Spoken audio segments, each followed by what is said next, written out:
नमस्कार मित्रांनो. सध्या महाराष्ट्रभर एका अधिकाऱ्याचं नाव जोरदार गाजते ते म्हणजे तुकाराम मुंडे साहेब. तुकाराम मुंडे यांनी अन्न व औषध प्रशासन आयुक्त म्हणून पदभार स्वीकारल्यानंतर भेसळ विरोधात राज्यभर धडक कारवाई सुरू केली. मग या धडक कारवाईमध्ये बनावट व भेसळयुक्त दूध असू द्या, भेसळयुक्त पनीर असू द्या, किंवा बंदी घातलेला गुटखा असू द्या, किंवा इतर तंबाखूजन्य पदार्थ असू द्या, या सर्वांवर त्यांनी कारवाई केली.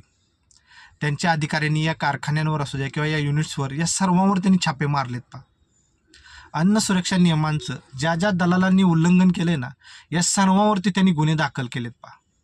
माझा साधा सोपा प्रश्न असा आहे, जो मलाच नाही संपूर्ण महाराष्ट्राला पडलेला आहे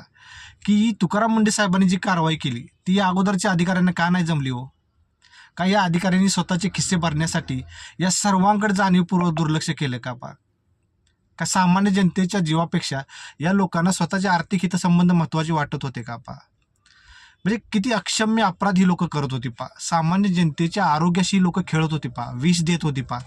स्वतःच्या फायद्यासाठी हे लोक निरपराध लोकांचे जीव धोक्यात घालत होते म्हणजे थोडक्यात पैशाच्या हव्यासपोटी आहे ना,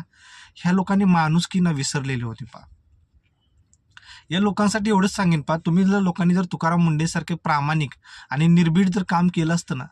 तर आज आपला महाराष्ट्र आहे ना सुजलाम सुफलाम असता शेवटी एवढंच सांगेन तुकाराम मुंडे साहेबांसारखा एक प्रामाणिक आणि निर्भीड अधिकारी आपल्या महाराष्ट्राला लाभलाय ना, हे आपल्या महाराष्ट्राचं खूप मोठं सौभाग्य आहे मुंडे साहेबांना त्यांच्या पुढील कार्यासाठी मनपूर्वक शुभेच्छा. सल्यूट साहेब.